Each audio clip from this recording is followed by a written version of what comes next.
A blessed day, brethren. Welcome to the Jesus is Lord Church Worldwide podcast. Thank you for joining us as we meditate on God's message to us through the Sunday preachings from Jesus the Healer episodes. With open heart, mind, and spirit, let us pray that God would speak to us today. Isang pinagpalang umaga po sa ating lahat. Good morning po sa inyo. This Sunday ay hayaan po ninyo na iladlad po natin ang dakilang mga salita ng ating Panginoon sa ating preaching message entitled Unity in the Family. Keeping the unity in the family in the bond of love. We believe na ito po ay very relevant sa ating panahon dahil alam po natin na napakarami pong mga pamilya ngayon nagkaroon ng lamat ang pag-ibig sa loob ng kanilang pamilya at nasira din ang pagkakaisa. Handa na po ba tayong makinig ng salita ng Lord? Amen po. So, alam po natin na ang pamilya ay napaka-importante po sa Panginoon. Amen po. In fact, kung titingnan po natin ang Biblia, nagsimula po ito sa isang pagpapamilya mula kay Adan at kay Eva at sa Book of Revelation, natapos din sa isang pamilya, ang pamilya ng Diyos, na kung saan ang ating Panginoong Jesucristo ay kasama ang kanyang iglesia at lahat ng buong pamilya o miyembro ng pamilya ng ating Panginoon. Now, doon po sa Ephesians chapter 3 verse 14, ay makikita po natin doon that God is the author and head of all Christian families. Tingnan nga po natin, ang sabi po, "For this reason, I kneel before the Father, from whom His whole family in heaven, on and earth, derive its name." Ano po ba yung salitang family sa salitang Griego? Bakit po natin dapat titignan sa salitang Griego? Kasi ang New Testament po ay nasulat sa Greek. Yung po palang salitang family ay mula sa Greek word na patria, which means the sense of a clan, ethnic group, or even nation. That every patria receive its name from God simply means that God is the origin and head of every community in existence. Base po ito kay Dr. Scott Schopp.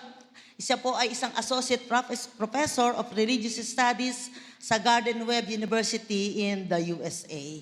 Moving forward, tingnan naman po natin yung unity in the family. Now, in Genesis chapter 2, verse 24, at nabanggit din naman ito sa Ephesians chapter 5, ito po ang sabi, the word one uses the Hebrew word ihad, dahil paano sabi gano'n, therefore man shall leave his father and mother and cleave to his wife, and they will become one. Ihad, one flesh. Purihin po ang Panginoon. So, in other words, ito pong sinasabi ko sa inyong doctrinal background ay makakatulong po sa ating pag-aaral dahil nagbibigay po ito ng importansya na napakahalaga sa Panginoon ang pagkakaisa. Now, tingnan po natin mga kapatid sa Biblia, throughout the ages, families have been central to the plan of God. Bakit po? Because it's in the family where we first experience love, protection, belongingness. Amen po ba? How we view the world starts with our family. Di po ba? Totoo po ba to? And when families are problematic, the entire society becomes chaotic. God families produce godly children that can be used by God in spreading the Great Commission to other people. To live in unity is God's will for the family. Hindi gusto ng Lord na ang mga pamilya ay magkasira. So therefore, mga kapatid, this is our conclusion. Let us protect our families. Amen po ba? And keep its unity in the bond of Christ's love. Ito po ang tinatandaan po natin. Ang unang-unang magmamahal po sa ating mga pamilya, hindi man sila perpekto, yung mga miyembro ng ating pamilya, ay tayo po. Tayo ang gagamitin ng Panginoon sa ating mga pamilya. If there is unity, ang sabi ko po dito, success is achieved and we fulfill the great calling that we received from God. Also, if there is unity, love and harmony are present. The Great Commission is unhampered. God's power is manifested. Growth and success are achieved. And God is pleased. Ano po ba ang sinasabi ng Lord through Apostle Paul sa 2 Timothy chapter 3? Ang sabi pong ganon, but mark this, there will be terrible times in the last days. People will be lovers of themselves, lovers of money, boastful, proud, abusive, disobedient to parents, ungrateful, unholy, without love, unforgiving, slanderous, without self-control, brutal, not lovers of the good, treacherous, rash, conceited, lovers of pleasure than lovers of God, having a form of godliness, but denying its power, have nothing to do with such people. 2 Timothy chapter 3, verses 1 to 5. So ano po yung mensahe ko dito, mga kapatid? As redeemed people of the Lord, wag po nating isusuko ang ating mga pamilya. Amen po ba? Dahil sa Diyos ay laging may pag-asa. Palakpakan po natin ang Lord. Hallelujah! At tayo po, kaya tayo naging membro ng pamilya na yon ay dahil may plano ang Diyos sa pamilya na yon at tayo or kayo ang gagamitin niya. Mga magulang, mga ina, mga ama, tandaan po natin, ang ating mga anak ay regalo ng Panginoon. Amen po ba? Kung sila man ay sa panahon parang hindi nyo nauunawaan, ipag-pray po natin sila sa Lord dahil sa Lord ay wala pong imposible, kaya niyang baguhin ang buhay ng ating mga anak. Amen? Hallelujah! Praise be the name of the Lord. Moving forward, ngunit tayo po ay naniniwala that ang long-lasting solution ng broken marriages, domestic violence, and other serious problems in the family unit is not through physical means. Amen po ba? But through spiritual. Yun po talaga yung pinaka-long-lasting solusyon for the family members to really come to the Lord and experience His transforming power because it's only Him who can truly change a person. Amen po? 2 Corinthians chapter 5 verse 17, ano ang sabi doon? If anyone is in Christ, he is a new creation. Okay, the old is gone, the new is here. Christ's love keeps the unity in the family. We will speak about God's way in keeping the unity in the family. In Ephesians chapter 4 actually is a chapter of unity. It says that we keep. Pag sinabi mo natin keep, it means action word po yon. Di po ba sa English, ibig sabihin meron tayong gagawin. We keep the unity of the Spirit, which means we have individual and collective efforts to make it work. Doon po sa verse 3, noong chapter 4 ng book of Ephesians, sabi pong ganon, make every effort to keep the unity of the Spirit through the bond of peace. Christ's love is the key to unity in the family. Paano pa magkakaroon ng pagkakaisa sa pamilya? Simple lamang po, mag-operate ang bawat isa sa pag-ibig. Amen po?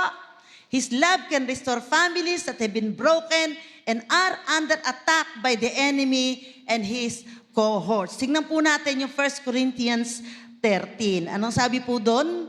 Love is patient and kind. Love is not jealous or boastful or proud or rude. It does not demand its own way. It is not irritable. Ano pa? And it keeps no record of being wrong. It does not rejoice about injustice, but rejoices whenever the truth wins out. Love never gives up, never loses faith, is always hopeful, and endures through every circumstance. Now, balikan po natin yung Colossians chapter 3, verses 12 to 14, yung pong ating reference verse. Since God chose you to be the holy people He loves, you must clothe yourselves with tender-hearted mercy, kindness, humility, gentleness, and patience. Make allowance for each other's faults. Nako, marami akong kwento niyan mamaya. And forgive anyone who offends you. Remember, the Lord forgave you, so you must forgive others. Above all, clothe yourselves with love, which binds us all together in perfect unity. Now, nais ko pong sabihin mga kapatid that no one can say that his family is perfect. Walang makapagsasabi ng isang pamilya ay perpekto. Every member has his own flaws, but it's only the love of Christ that keeps our family intact. Iba-iba po tayo mga kapatid sa ating pamilya, pero nang dahil sa ating Panginoon, tayo ay nagkakaisa. Amen po? Palakpakan po natin ang Lord. Hallelujah. So magbibigay lamang po ako dito ng mga practical application to demonstrate trust, love in your family. Number 1, accept each other's differences. Why? Because if you accept each other, then you will be merciful, kind, humble, gentle, and patient to your loved one.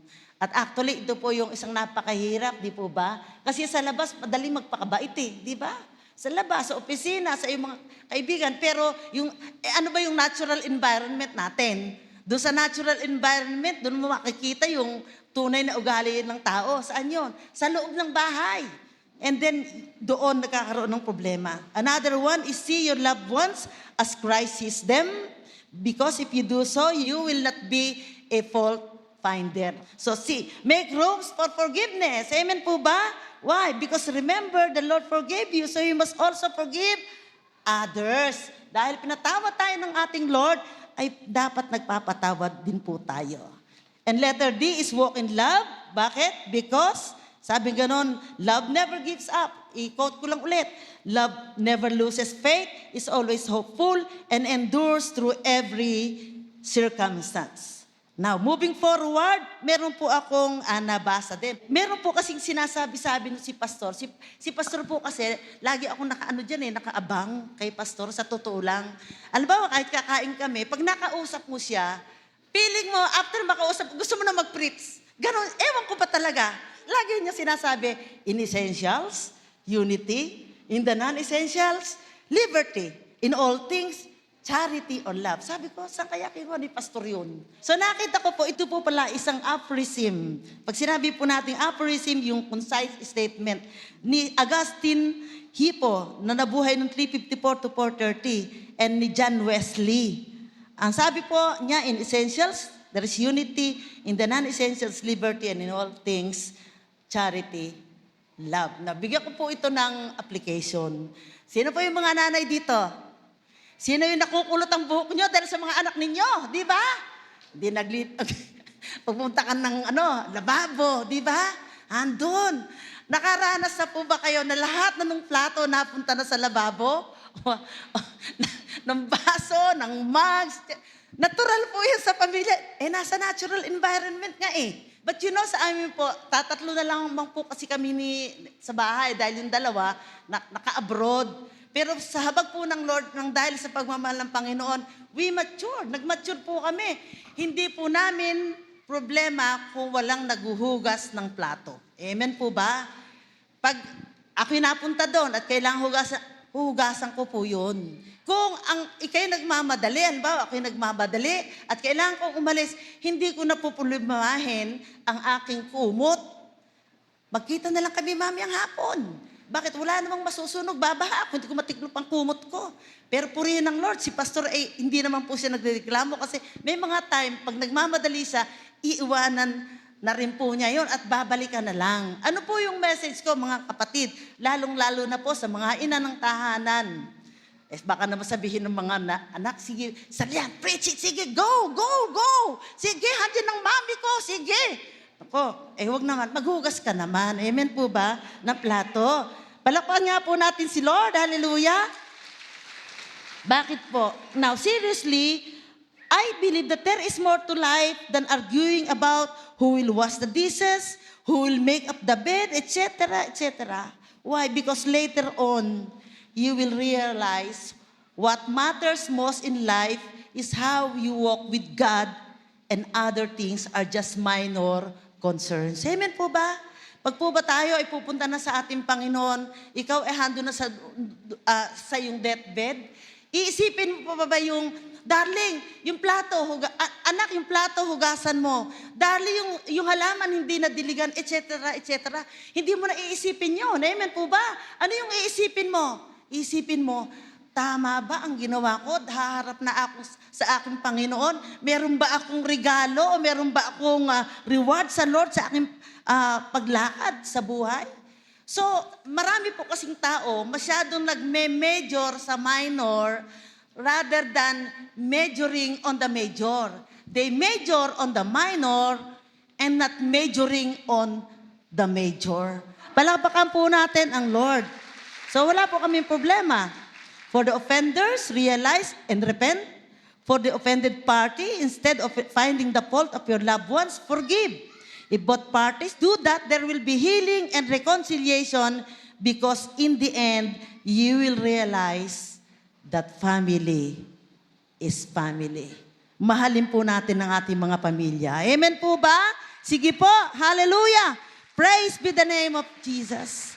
The overall lesson in this is that make Christ as the center of your family affairs. Be the salt and light and the agent of unity in your home. If Christ's love is present in the family, there is realization of wrongdoing, act of forgiveness, healing, and restoration. Nung college po si Tim, ikaw ay number 1 nung high school sa economics.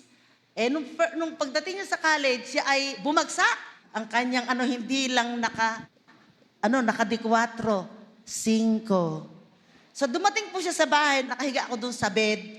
Nagpunta siya doon sa sulok, sa may pinto, umiiyak. Oh, nak, bakit ka umiiyak?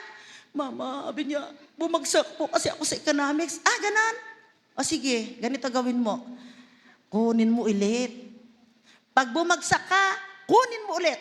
Sa ikatlong pagkakataon at bumagsak ka, mag-iba ka ng kurso. Ano ka anak? Laki-laki ng problema mo doon. Problema mo, kurso mo. Yun, lumakas po ang loob. Palakpakan po natin si Lord. May mga bata ngayon nagpapakamatay Dahil sa hiya, siguro, ang possible, dahil lagot siya. Meron naman mga pamilya ganito. Pag sa school, ang kanyang anak ay hindi siya nagtap, nagagalit, pumupunta pa sa school. Bakit daw yung anak niya ay ganito? Ako po, walang problema dyan. Simple lang. Maliit na bagay po yan at hindi naman ibig sabihin na bumagsak ang anak natin, hindi na sila magtatagumpay sa buhay. Amen po ba? Marami nga mga bumagsak. Bilyonaryo. Ang mahalaga, matuto. May nakuha po ba tayo? Amen. So sa ating pong pagtatapos ay, ang sabi ko po dito, unity in the family must be guarded at all costs. Yung pong pagsasamahan natin, yung pagkakaisa, dapat po natin itong binabantayan. And do remember that it is only the situation that affects the unity in our family, but it is our behavior. How we react to the situation, kung paano tayo nagre-react sa mga sitwasyon sa ating pamilya, sa mga imperfection ng ating mga kasamahan sa buhay. Ang isang masaya at intact o yung buo na pamilya, hindi po siya ipinapanganak sa isang araw. It's a commitment that its members should work together on a daily basis amidst various situations. The family, I believe, is a pool of family members with different or unique qualities and also weaknesses designed by the Lord to love each other. So tayo pong lahat ay hindi po tayo perpekto. Pero ang pamilya ay pamilya. Pag hinanap po natin sa ating mga kasamahan o mga mahal sa buhay, ang perfection, mabibigo po tayo. Amen po ba? Tayo man, hindi tayo perfect. At kung sa tingin mo ay hindi perfecto ang iyong pamilya at pumunta ka sa ibang pamilya at doon ka sumama, pagdating mo doon, hindi na perfecto yung pamilya na yon kasi naroon ka na. In other words, you cannot get everything from your loved ones. Laging may papalpak at papalpak. Pero ang pag-ibig ng Diyos dapat laging ganap sa mga pamilya ng Diyos. Hallelujah! Purihin po ang Lord. So, ngayon po, kayo itatanungin ko, how's the unity in your family? Kumusta na po yung pagkakaisa sa pamilya po ninyo? At kung wala po, at kasalukuyan, kayo may mga problema ngayon, kayo po ang dapat na magsimula. Amen po ba? Yung pagmamataas, wala po yan. Kuminsan po, or madalas yata, ako'y nagkakamali sa aking asawa, pero after nun, lumalapit po ako. Kasi mas maganda na yung ikay lumapit. Amen po ba? Hindi yung matutulog kayo, magkaiba yung kumot, di ba? Magkahiwala yung magkatalikod, merong pagitan sa inyo dahil kayo magkagalit. Kasi pagdating ng panahon, hindi mo na maibabalik ang panahon. Amen po ba? Mainam nang piliin ang pagmamahal at pagkakaisa. Pagpapalain po tayo ng ating Panginoon. Hallelujah! So siguro po dito, sa pagtatapos dito po ako magpapatotoo. So nung namatay po yung aking ina, nakita ko po yung aking tatang na siya po ay lungkot na lungkot. At sa awa ko po sa kanya, ay sabi ko, tatang, lungkot na lungkot ka. Ngayon, kung gusto mong mag-asawa, ay sige, mag-asawa ka. 78 years old po siya noon. 78. Abaw. At tinutuon naman ang aking sinabi. Ala, ay nanligaw. 38 yata o 40 years old ang nililigawan at dalaga pa. Wow, talaga naman. Iba talaga. Ito pa, sinasama pa akong manligaw. Pumunta daw kami doon sa babae at manliligaw siya. So in other words, syempre, ang mga anak, ang unang loyalty mo sa mother mo Di ba? Di po ba? Kahit patay na. So in other words, hindi kami meron kaming tampurorotsing ni tatang. May tampuroro siya sa akin. Pero natuloy, sige, nagpakasal. Although, okay naman na. Nanonood kaya yung aking stepmother. Sorry, stepmother. Sorry, tita. Pero we love you, tita. So, alam po nangyari? Sabi ng isang kapatid, Diche, alam mo ba, masama ang loob sa iyo ni tatang.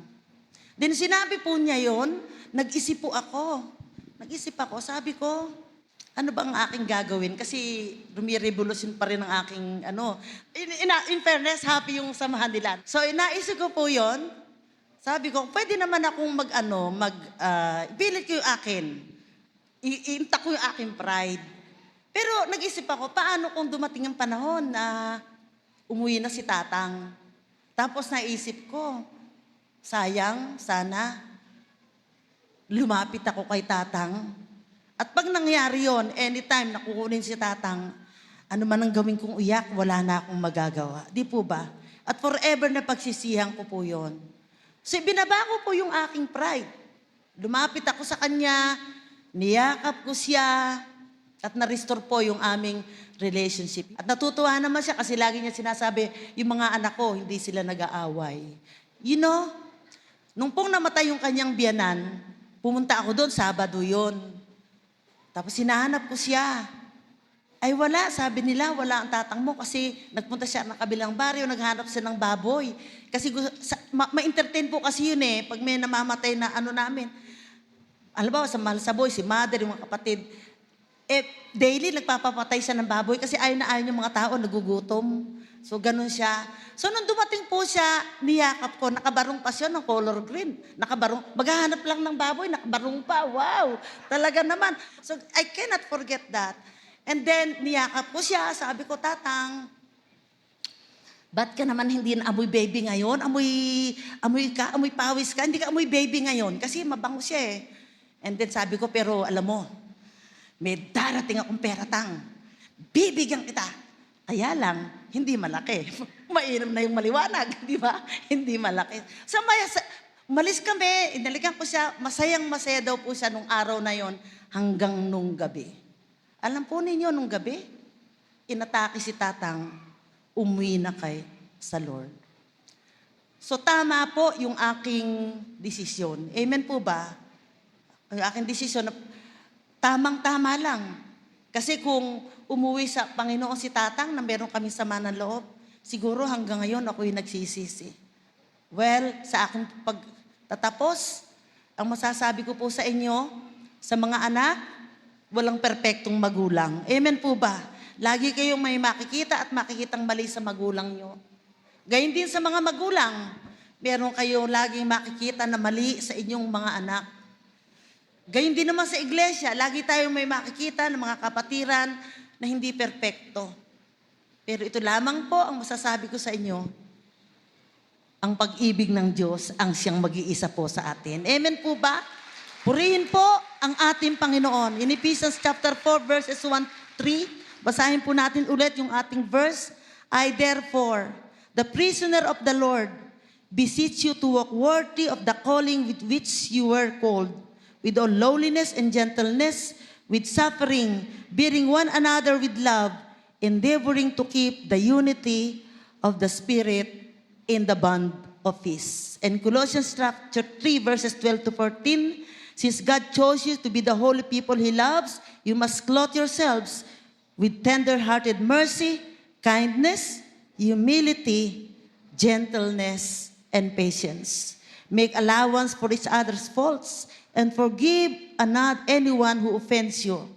Remember, the Lord forgave you, so you must forgive others. Above all, clothe yourselves with love, which binds us all together in perfect unity. And then I want to reiterate ang sinabi po ni Pastor Albert, no family is perfect. We argue, we fight, we even stop talking to each other at times. But in the end, family is family. Can we give once again a big clap of offering for our Lord Jesus Christ? Hallelujah! Praise be the name of Jesus. Sige nga po, palakpakan natin at purihin natin ang Diyos. Hallelujah! Blessed be your name, Lord. Blessed be your name. Maraming pong salamat, Panginoon, sa pagkakabasa at pagkakaladlad ng iyong salita. We believe, Lord, na ikay kumilos sa aming kalagitnaan. Naniniwala po kami na yung banal na Espiritu ang siyang nangusap sa aming mga puso. At sino man dito sa aming kalagitnaan, ang siyang may problema sa kanilang pamilya, pwede po ba mga kapatid, kung sino man sa inyo, na narito ang meron siyang kinakaharap na suliranin sa kanilang pamilya, hindi lang sa relasyon o ano pa mang bagay na problema ng pamilya ninyo, tandaan po ninyo, ang Panginoong Jesucristo ang siyang nangunguna sa inyong mga pamilya. Hallelujah! Hallelujah! Thank you, Jesus! Glory, glory be to the living God! Pwede po bang purihin natin ang ating Panginoon? Itaas po natin ang ating mga kamay. Habang pinupuri po natin ang ating Diyos na buhay. We bless your name. We bless your name. Praise be the name of Jesus. Ako po ay na-request ng Sister Lilian. Pwede ba kanya dun sa last part, if you can pray and minister? Nakatas po ang ating mga kamay sa presensya ng ating Panginoon na pamula pa man kanina ay kumikilos po sa ating kalagitnaan, maging sa lahat ng mga na nanonood via live stream or via media platforms. God is so serious in visiting families. Ngayong araw na ito, ako'y naniniwala po na mayroong kalapit sa ating puso ang Panginoon. It's time to release forgiveness. It's time to ask forgiveness. And it's time to guard that unity that God wants to bless every family with. Let me pray for you. Beloved Heavenly Father, maraming salamat po. Kanina pa man ay damang-dama namin ang pagkilos ng iyong Santong Espiritu, ang iyong pagyakap sa aming lahat. Lord, for any broken relationship caused by the enemy, we thank you that you can make that broken relationship whole again because of Jesus. You said, Lord, that you have come and the Spirit of God anointed you to heal the brokenhearted. Today, by faith and prophetically, let's believe God, the healing touch of God sa mga relasyon ay hinihipo po ng ating Panginoon. Claim it by faith. In the name of Jesus. In the name of Jesus, we claim healing. Hallelujah. We speak that all curses are broken in Jesus' mighty name. Ang anumang mga hidwaang ginagamit ng kaaway sa mga pamilya, ito'y malansag, mawasak sa pangalan ni Jesus. By faith, we can see light in our homes when we declare, Jesus is Lord. Hallelujah. Hallelujah. By faith, you're releasing your blessing sa mga pamilya. Sino mang nagdako din po na may sakit, may mga karamdaman, idantay mo nga po ang iyong makapangyarihang kamay. Lord, one of your promises, by the stripes of Jesus, we are healed. You said, mapalad ang mga nananalig na tutuparin ng Diyos ang kanyang mga sinabit ipinangako. We claim it, Lord. We are recipients of such blessing. Special prayer for the moms in this place. Kung katabi po ninyo ang inyong nanay, pwede bang hawakan niyo siya? An impression of your love and support. We speak blessing to all the mothers, Lord, in our congregation and those joining us. Alam mo po ang luha ng mga ina. Makakapangyarihan ng mga panalangin ng mga ina para sa kanilang mga anak, para sa kanilang pamilya. Impress to their hearts today, Lord, that you are hearing their prayers. And we thank you, Lord God. Let them feel they're so special and let them fulfill their sacred calling the rest of their lives. Impress to them that they're being loved and appreciated. As a church family, the GEL Church Worldwide, we thank you. You've blessed us with wonderful moms in our church family. We give you all the glory. We give you all the praise. In Jesus' mighty name, everybody said amen. Thank you for listening to the Jesus is Lord Church Worldwide podcast. Please subscribe to this podcast so you won't miss a single episode. To know more about the GEL ministry, please visit gelworldwide.org. Until next time, God greatly bless you.